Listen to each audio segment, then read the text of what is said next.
Этот фес вышит в технике маклама, односторонней глади с золотым шитьем. Это одна из самых распространенных техник крымско-татарской вышивки.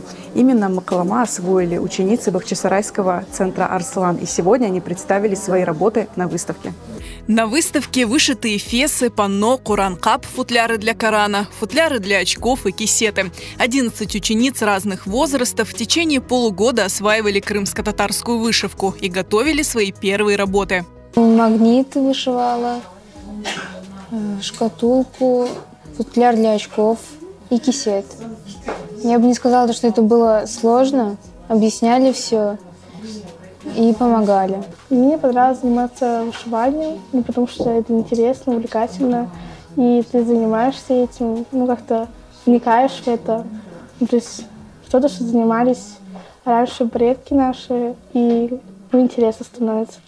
Я вышивала магнит, шкатулку, феску. Было несложно. Я давно хотела вышить феску, и мне очень понравилась моя работа. В центре «Арслан» обучают вышивке с 2008 года. За это время традиционное крымско-татарское ремесло освоили около 200 человек. На курсах ученицам преподают известные мастера, которые обучают не только самой технике, но и объясняют значение крымско-татарских орнаментов. Вышивальщицы, освоившие технику маклама, могут продолжить обучение и освоить более сложные виды крымско-татарской вышивки.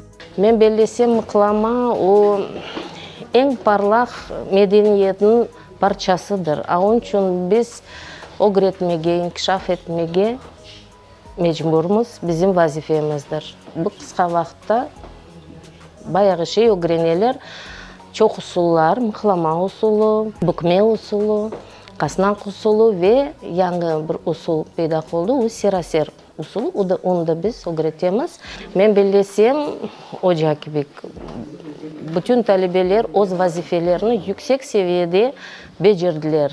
Talebелерге татар ишлеме усулында да нағыш огретме курслары алып барамыз. Атты бізде феске келген пускуль. Біз пускуль курсларын да яптық. Бұл пускулін біз темелден нас орылген огрендік, оны маналарын, оны бір макраме туйымчықын манасын огрендік. Ve bu yıl bizler daha bir tane kurs açmayı isteyik. Bu oya, гырджева, кружево курсы. Для выпускниц курса вышивки в центре «Арслан» устраивают праздник и по традиции повязывают каждой фартуки. Это означает, что ученицы стали мастерицами.